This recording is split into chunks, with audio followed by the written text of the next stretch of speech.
श्री कृष्ण गोविंद हरे मुरारे नाथ नारायण वासुदेव।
श्री कृष्ण गोविंद हरे मुरारे नाथ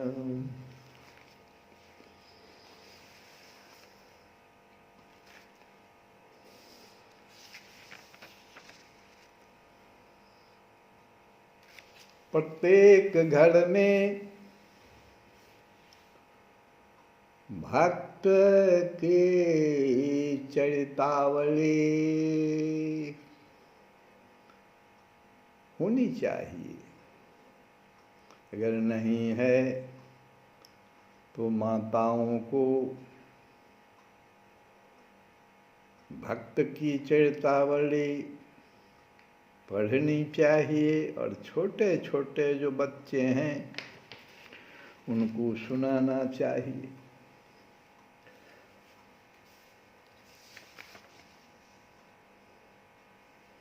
यही लगभग 100 वर्षों के बीच की कथा है। बिहार में ही जहानाबाद जिला है और सोनभद्र नदी के किनारे फकरपुर ग्राम, वहीं पर श्री अंबिका दत्त जी महाराज संस्कृत के बहुत बड़े विद्वान और उनके पुत्र का नाम महीपति, जो विवाह नहीं करना चाह रहे थे। ब्राह्मण परिवार में जन्म है। पिता के बार बार अनुरोध करने पर भी पुत्र महीपति विवाह नहीं कर रहा है। पिता को थोड़ा सा इससे दुख हुआ। संस्कृत के तो विद्वान थे ही, दुर्गा की स्तुति भी करते थे। रात में ऐसा हुआ कि महीपति जी को दुर्गा माता ने स्वप्न में कहा प्रकट होकर कि तुम विवाह कर लो, तुम्हारे पुत्र रूप में मैं आऊँगा। पुत्री रूप में नहीं, पुत्र रूप में मैं आऊँगा। आदेश दे दिया। अब महीपति जी माता दुर्गा का आदेश कैसे नहीं मानते, और उनकी शादी अधिकारिणी देवी माता जी, जो बड़े ही सरल स्वभाव की, कुछ भी पढ़ी लिखी नहीं थी, उनसे उनकी शादी हुई अधिकारिणी देवी माँ से। और पुत्र के रूप में चक्रधर का जन्म हुआ।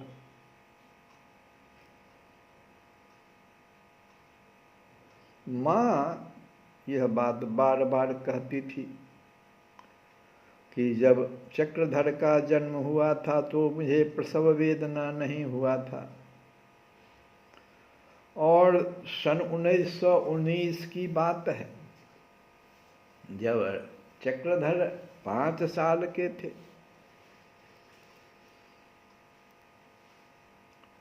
तो उनके घर पर एक रामायणी आए और रामायण की कथा सुना रहे थे। माता जी भी भगवान के भक्ति में बड़ी तल्लीन रहती थी।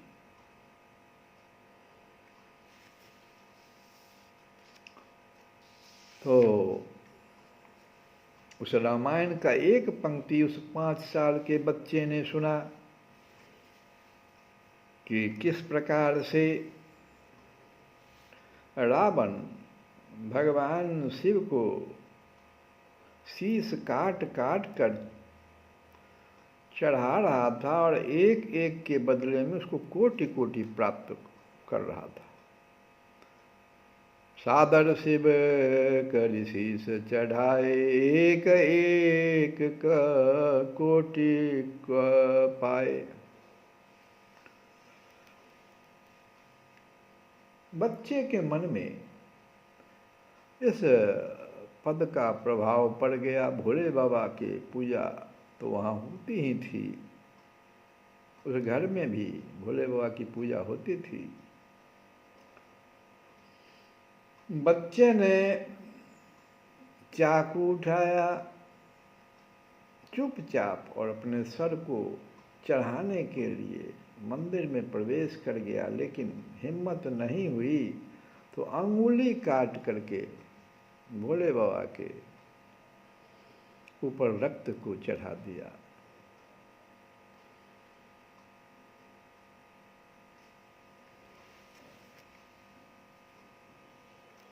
लेकिन उनके जो बड़े भाई थे चक्रधर जी के,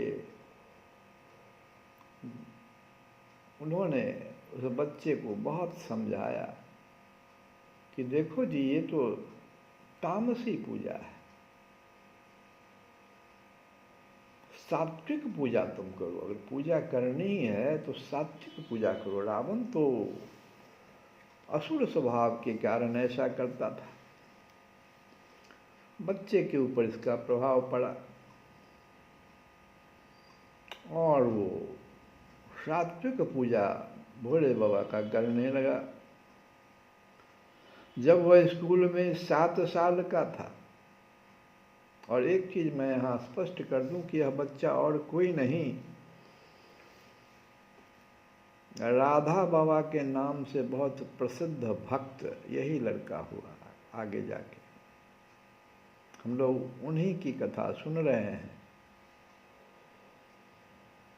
जब 7 साल का वो लड़का था चक्रधर, तो स्कूल में प्रतियोगिता परीक्षा का आयोजन हुआ। जो प्रधान शिक्षक थे उन्होंने कहा कि जो लड़का सर्वप्रथम करेगा किसी भी कला में, चाहे वो कबड्डी हो या और भी खेल हो या गाना हो, गीत हो, तो उसे चांदी का एक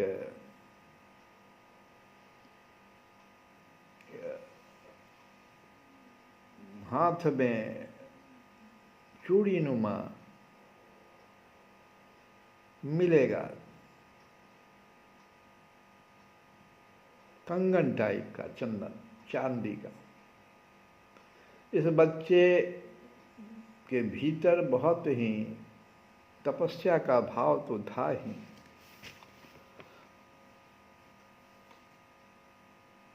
हालांकि बच्चा और सब बच्चों के तुलना में ऊंचाई में छोटा था, लेकिन वो भोला बाबा के पास आकर के, और जब वो सात्विक पूजा संपन्न कर लिया तो भोले बाबा के नज़दीक अपनी बात रख दिया कि हे बाबा, मैं कैसे इनाम पाऊंगा, इसका उपाय तुम करो। मुझे तो आता नहीं कुछ, न मैं कबड्डी खेल सकता, तो सब लड़के बड़े बड़े हैं, न और कोई खेल कूद में जीत सकता, फिर आप ही कुछ करो। और वो गीता में जो भगवान ने 7वें अध्याय के 16वें श्लोक में कहा है कि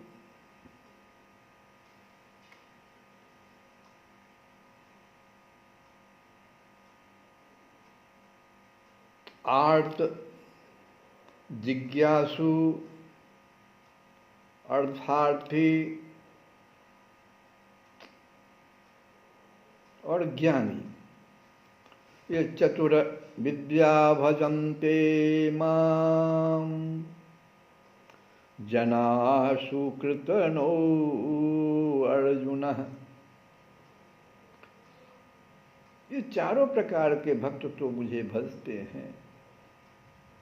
रामचरितमानस में भी है कि राम भगत जग चारि प्रकारा सुकृति चारो अनघ उदारा। सबके सब पाप रहित हैं ये लोग, ये चारों प्रकार के भक्त मुझे बड़े प्रिय हैं। और जप ही नामु जन आरत भारी, मिटहि कुसंकट हो ही सुखारी। ये सारी बातें चक्रधर तो सुनता ही रहता था, जब भी रामायण की चर्चा होती थी, गीता की चर्चा उस परिवार में होती थी, तो भोले बाबा के नज़दीक आर्त स्वर में अपनी बात को रखा कि मुझे तो वो मेडल चाहिए, अब क्या होगा सो आप जानो। तो एक भीतर से स्वर सुनाई पड़ा कि तुम जाओ और एक गीत गाना। बहुत प्रसन्न हुए चक्रधर, लेकिन गीत तो आता नहीं था। तो बड़ी भाभी के पास जाकर उन्होंने अपनी बात रखी।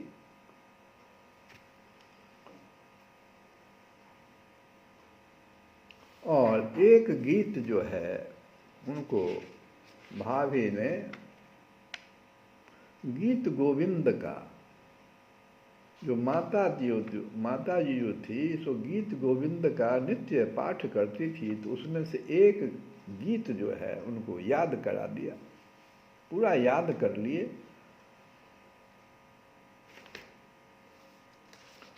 और स्कूल में जाके जब खड़ा हुए तो प्रधान शिक्षक ने कहा कि तुम क्या करोगे बताओ। तुम तो बहुत छोटे हो, तो मैं गीत गाऊंगा। तो ठीक है, तुम इस टेबल के ऊपर खड़े हो जाओ ताकि सभी लोग तुम्हें देख सकें, और तुम गीत गाओ। कोई हारमोनियम नहीं, कोई ढोलक, कोई बाजा नहीं था। और ऐसा उस प्रधान शिक्षक ने जैसा अनुभव किया कि उस बच्चे का सिर्फ मुंह खुल रहा था, और वो गीत जैसे लगता था कि कोई और गा रहा है। और जब गीत पूरा होने से पहले ही, गीत पूरा हुआ भी नहीं था, तो प्रधान शिक्षक उठकर खड़े हो गए और दौड़ करके उस मेडल को बच्चे को पहना दिया।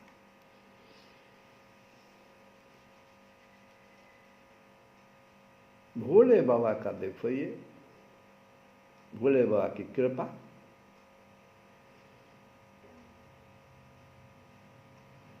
जब थोड़े बड़े हुए तो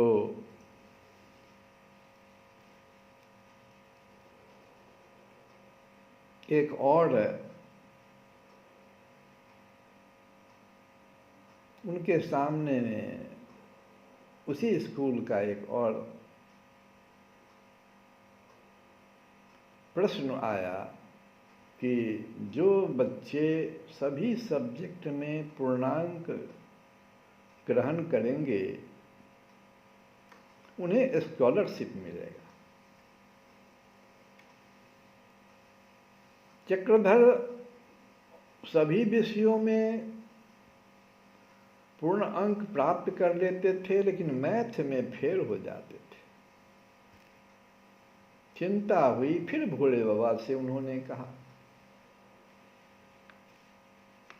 और भोले बाबा ने कहा, भीतर ही उनको सुनाई पड़ा कि तुम अपने बड़े भाई से जाकर 12 प्रश्न हल कर लो और याद कर लो, तुम्हारा काम हो जाएगा। ठीक वैसा ही उन्होंने किया और वही प्रश्न आ गया और पूर्ण अंक भी प्राप्त कर लिए, स्कॉलरशिप भी मिल गया। बहुत ज़्यादा भोले बाबा पर इनका विश्वास बढ़ता चला गया और भोले बाबा भी इन पर बहुत ज़्यादा कृपा करने लगे। जब कुछ बड़े हुए तो एक साधु आ गए इनके दरवाजे पर। वो रमल विद्या के बड़े जानकार थे। रमल विद्या होता है कि इस विद्या में जो पारंगत होते हैं उनसे जो कुछ पूछा जाता है वो बता देते हैं, सही सही बताते हैं। चक्रधर ने उनसे एक प्रश्न कर दिया कि हमारे जेब में कितने पैसे हैं, आप बताइए, मैं सब दे दूंगा। और साधु ने सही सही सब कुछ उतने ही पैसे के बारे में गणना करके बता दिया, लेकिन चक्रधर जी ने सारा पैसा निकाल करके साधु को दे दिया। इसका भी प्रभाव, साधु संत का प्रभाव अब इनके ऊपर पड़ने लगा। बहुत प्रसन्न हुए साधु और बहुत आशीर्वाद दे के चले गए कि देखो जी, तुम जो है आगे जाकर के सन्यासी हो जाओगे और तभी तुम्हारा सब दुख मिट जाएगा। और महीना भी बताए और तिथि भी बताए। इसी बीच में एक रामानंदी साधु आए, उनका तिलक देख करके बड़े ये प्रसन्न हुए चक्रधर, और उन्होंने भी इनको जब देखा तो कृपा कर दिया। जैसे साधु गेट से बाहर निकले और चले तो इनका नेत्र बंद हो गया, ध्यान लग गया, आंखों से अश्रुधार बहने लगी और इनमें अध्यात्म जग गया।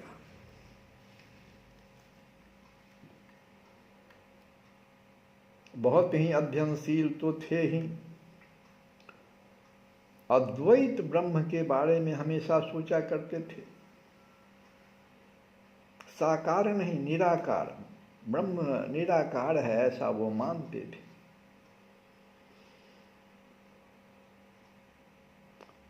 समय आया, जो साधु ने समय बताया था और ये सन्यास ग्रहण कर लिए, और उस समय के कलकत्ता में स्वामी राम सुखदास जी का प्रवचन हो रहा था तो ये पीछे जाके बैठ गए। दुबले पतले थे,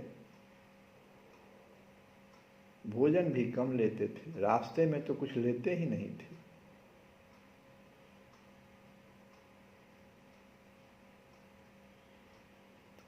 दरबान जो है, जो प्रवचन जहाँ चल रहा था तो दरबान जो है एक सेठानी को भीतर प्रवेश कराने में इनको धक्का दे दिया, ये गिर गए सड़क पर।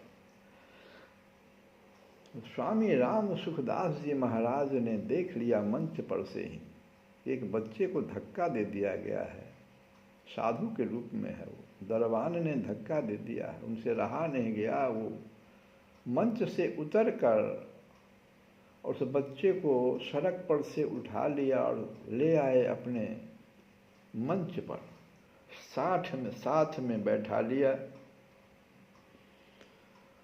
और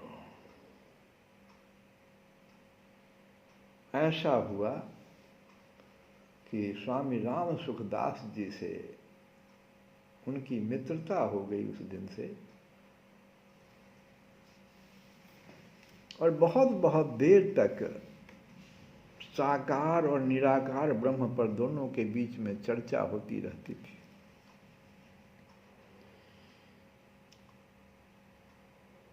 स्वामी राम सुखदास जी महाराज तो साकार ब्रह्म के उपासक थे।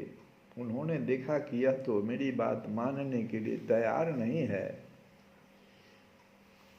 तो उन्होंने बच्चे को, उस समय के जो बहुत बड़े संत थे जय दयाल गोविंदका जी महाराज, जिन्होंने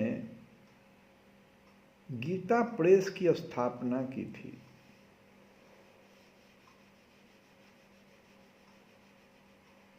वो बांकुड़ा में ही रहते थे, उसी जगह कलकत्ता से बहुत दूर थोड़ा सा हट के, वहाँ भेज दिया बच्चे को कि तुम वहाँ जाओ, उनसे अपने तत्व का आपस में चिंतन करना, कहीं समाधान मिल जाए। और ऐसा हुआ, कथा है कि 15 दिन तक शास्त्रार्थ चलता रहा जय दयाल गोविंदका जी के साथ, लेकिन ये हर बार उनकी बातों को काट देते थे और कहते थे नहीं, ब्रह्म तो निराकार है, मैं मान ही नहीं सकता। अंत में थक गए गोविंदका जी महाराज और क्या किया, उनको सिद्धि प्राप्त थी, तो अपने चादर को चुपके से उस चक्रधर के ऊपर रख दिया, हल्का सा इसे सटा देना जिसको कहते हैं। और वो देखे क्या, चक्रधर देखते क्या हैं कि उनके सामने चतुर्भुज रूप में भगवान प्रकट हो गए हैं। ये जादू एक प्रकार से हो गया उनके ऊपर, क्योंकि वो सिद्ध जयदयाल गोविंद आदि की को सिद्धि प्राप्त थी।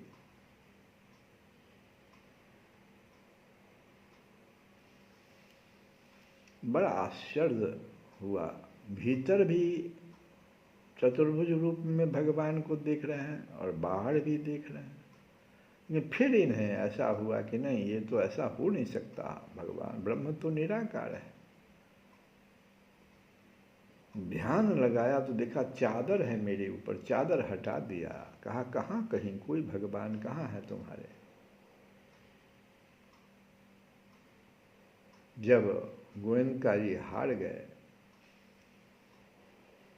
तो उन्होंने कहा कि एक काम करो, तुम अब गीता प्रेस गोरखपुर चले जाओ, वहीं तुम्हारी मुलाकात भाई हनुमान जी प्रसाद पोद्दार जी से होगी, उनसे तुम मिलना, हो सकता है वहाँ तुम्हारा कुछ कार्य बन जाए। और बांकुड़ा बंगाल से गोरखपुर, उनसे मिलने चक्रधर महाराज आए। दूली चंद नाम के व्यक्ति गेटमैन थे। गेटमैन ने पूछा कि किससे मिलना है, तो इन्होंने नाम लिया, हनुमान प्रसाद पोद्दार जी से। कहा वो तो यहाँ नहीं रहते, जहाँ से 3 मील दूर गीता वाटिका में रहते हैं, तुम वहाँ जाओ। लेकिन इतना थक गए थे, खाना भी बहुत दिनों से नहीं खा रहे थे, तो दूलीचंद गेटमैन जी वो तांगा कर दिया इनको और इनको भाई जी के पास पहुँचाया। वहाँ पर घनश्याम दास जालान प्रकाशक थे, वे द्वार पर आए। उस समय में, जिस समय ये पहुँचे थे, उस समय में भागवत कथा भीतर चल रही थी और श्री शांतनु बिहारी द्विवेदी जी की कथा चल रही थी। भाई जी को जैसे जालान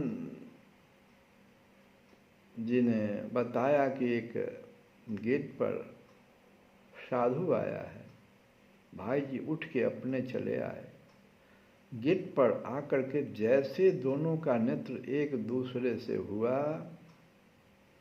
भाई जी ने दोनों चरणों को स्पर्श किया, उनके दोनों चरणों को स्पर्श किया, राधा बाबा के दोनों चरणों को स्पर्श किया भाई हनुमान प्रसाद पोद्दार जी। और राधा बाबा जो शास्त्रार्थ से नहीं प्राप्त किए थे, वो चीज़ भाई जी ने 1 सेकंड में कर दिया। ऐसा राधा बाबा का उस समय में जो भाव जगा कि वो कहते थे कि मुझ में रसराज श्री कृष्ण को प्रतिष्ठित कर दिया। जैसे कहा जाता है, घड़ा गया था समुद्र के पास, लेकिन हम झुकेंगे नहीं, और समुद्र खुद झुक गया। ये राधा बाबा का वचन है।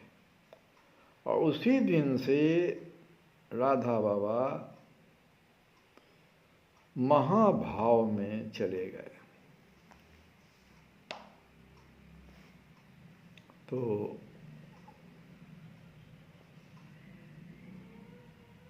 भगवान की कृपा, साधु संत की कृपा जब बच्चे पर होती है तो राधा बाबा के जैसा संत मिलता है। बोलिए वृंदावन बिहारी लाल की जय, राधा रानी की जय। श्री कृष्ण गोविंद हरे मुरारे,